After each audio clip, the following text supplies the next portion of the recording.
Assalamualaikum warahmatullahi wabarakatuh. Perkenalkan, saya Muhammad Farabila dengan NIM 024. Di sini saya akan menjelaskan beberapa hal mengenai Digital Image Processing 101. Jadi di sini saya akan mengenalkan beberapa hal mengenai hal-hal mendasar terkait Digital Image Processing. Nah, langsung saja yang pertama, apa itu Digital Image? Digital Image adalah suatu proses digitalisasi dari suatu tangkapan atau scene yang kemudian diproses secara digital. Nah, dari digital image bentuknya adalah suatu dua dimensi dari suatu objek yang tersusun atas kumpulan pixel. Nah, pixel ini adalah merupakan identitas visual dari suatu objek yang terdiri atas warna, ada ukuran, dan juga ada opacity. Nah, langsung saja. Nah, apa itu digital image processing? Digital image processing adalah suatu pengolahan citra dengan menggunakan algoritma komputer untuk mendapatkan beberapa informasi dari suatu citra dan dapat diaplikasikan untuk berbagai macam keperluan. Nah, jadi dengan adanya digital image processing ini kita akan mengolah dari suatu citra yang kemudian bisa kita produksi untuk berbagai hal. Misalnya untuk kepentingan nantinya untuk di bidang medicine ataupun geografi dan sebagainya. Nah, kemudian ada beberapa macam bentuk dari digital image processing. Yang pertama adalah low level processing. Nah, untuk low level processing ini adalah yang mana masih suatu proses yang masih mendasar, yang mana input dari suatu foto adalah image dan outputnya juga masih berupa image. Contohnya apa? Contohnya adalah image filtering, yang mana bagaimana kemudian mengolah suatu citra yang sesuai dengan keinginan kita. Lalu ada juga medium level processing. Medium level processing ini adalah suatu proses dari digital image yang mana inputan berupa image dan kemudian outputnya adalah berupa informasi citra. Jadi tidak lagi berupa outputnya image, namun sudah berupa informasi citra. Nah, informasi citra ini contohnya adalah bagaimana kemudian object recognition seperti itu. Lalu ada high level processing. Nah, high level processing ini adalah inputannya berupa dari tadi lanjutan dari medium level, yang mana inputannya berupa informasi citra dan outputnya adalah penerapan dan pemahaman informasi dari video tersebut atau dari suatu foto ataupun citra nantinya bisa dipahami oleh suatu sistem untuk memproses suatu sistem. Contohnya apa? Contohnya adalah navigasi otomatis. Seperti itu. Lanjut. Nah, di sini adalah beberapa hal mengenai sejarah dari digital image processing. Yang pertama, pada tahun 1960 pertama dikembangkan di suatu laboratorium Bell yang mana menemukan suatu image sensor utama. Begitu. Jadi pada tahun itu pertama kita menemukan satu image sensor. Lalu pada tahun 1964 ditemukan beberapa teknik untuk digital image processing seperti transformasi gradasi ataupun penghilangan noise ataupun geometrical correction seperti itu. Lalu pada tahun 1970 ditemukan the first single chip digital atau signal processor atau DSP yang ditemukan pada tahun 1970. Nah, pada tahun 1972 ini pertama dikembangkan image compression atau dengan DCT, Discrete Constant Transform, oleh Nasir Ahmad. Nah, jadi DCT ini adalah cikal bakal pada image compression pada tahun-tahun saat ini seperti kompresi format JPEG dan sebagainya. Lalu juga pada tahun 1972 beberapa teknisi dari British Company menemukan suatu X-ray computed tomografi atau yang bisa kita sebut CT scan untuk pertamanya untuk diagnosa dari kepala.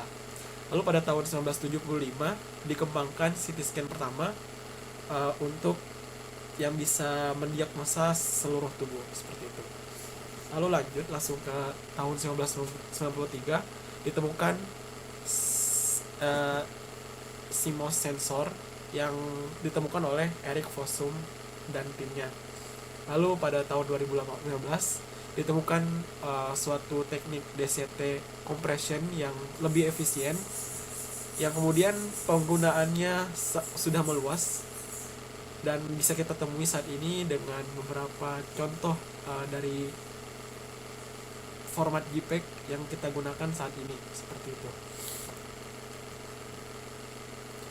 Lalu ini adalah beberapa aplikasi dan implementasi dari digital image processing. Yang pertama ada image sharpening dan restoration. Jadi seperti halnya kita ingin memproses suatu citra yang kita inginkan dengan menggunakan digital image yang bisa kemudian membaguskan suatu citra ataupun memanipulasinya yang sesuai dengan keinginan kita, misalnya dengan di crop ataupun di zoom ataupun dibuat dengan blur dan di sharpening dan sebagainya, seperti itu. Lalu juga penggunaannya pada medical field seperti yang tadi disebutkan, ada CT scan dan juga ada PET scan, gamma ray imaging atau X-ray imaging, dan juga UV imaging yang bisa memantau image dari objek secara geografis gitu ya. Lalu ada transmission dan encoding. Nah ini yang bisa kita jumpai saat ini, bagaimana kemudian kita bisa memproses suatu video ataupun citra yang bisa ditransmisikan, yang bisa disimpan lewat file digital, yang berbagai macam teknik encoding yang bisa diterapkan dalam citra modern saat ini. Lalu ada machine atau robot vision, yang mana kemudian menjadi tools dari suatu robot untuk bisa melihat ataupun memahami lingkungan sekitarnya. Lalu hardware detection, ataupun ada robot lain misalnya seperti itu ya. Dan juga ada pattern recognition yang berupa medium level processing yang bisa melihat mengolah suatu citra dan bisa melihat pattern atau pola dari suatu citra itu, yang kemudian dari pola itu didapatkan suatu informasi, seperti itu. Nah itu adalah beberapa contoh penggunaan digital image di saat ini.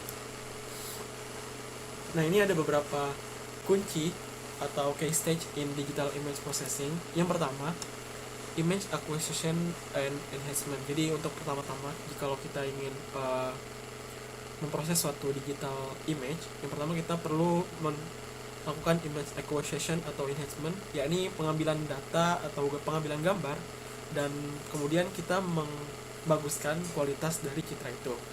Lalu setelah kita tingkatkan kualitasnya dengan kebutuhan yang kita inginkan, kita lakukan proses selanjutnya, yakni restoration and morphological processing. Jadi bagaimana kemudian memproses suatu citra yang mungkin ada sedikit cacat dan rusak, itu kita lakukan suatu proses restoration, ataupun kita lakukan morphological processing, yang mana bisa mengenali cacat-cacat daripada citra yang kemudian bisa diperbaiki. Nah, jadi bisa membuat suatu citra baru yang lebih sesuai dengan kebutuhan, seperti itu. Lalu setelah dilakukan suatu restorasi dan morphological processing, kita lakukan proses selanjutnya, yaitu segmentation dan object recognition. Jadi proses segmentasi ini adalah untuk membagi pemaknaan dari suatu citra agar dari komputer itu mampu dan mudah untuk mengidentifikasi objek-objek yang ada di citra, seperti itu. Dan juga dari proses segmentasi itu juga bisa melakukan proses pengenalan objek-objek apa yang sekiranya ada pada suatu citra itu. Lalu memasuki proses selanjutnya, yaitu representation dan description. Jadi setelah objek itu bisa kita lihat ada apa-apa aja yang ada di dalamnya, objek apa yang bisa dikenali, kita kemudian menampilkan suatu objek berupa misalnya seperti histogram yang kemudian merepresentasikan suatu informasi dari suatu citra, dan juga deskripsi dari citra tersebut, misalnya apakah citranya terlalu terang dan sebagainya.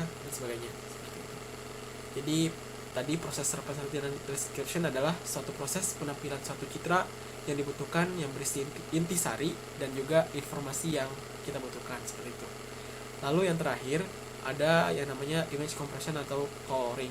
Jadi pada proses ini adalah proses perbaikan dan penyesuaian dari citra yang sesuai dengan kebutuhan dan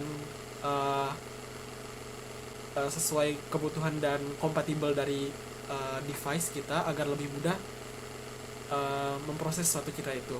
Jadi misalnya citra yang kita ingin adalah citra JPEG, maka kita kompresi menjadi JPEG dan juga proses coloring misalnya memudahkan dari identifikasi objek mata seorang manusia untuk membacanya seperti itu.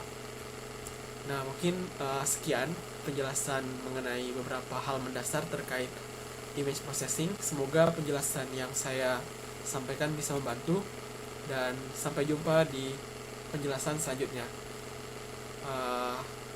Oke, see you next time. Bye.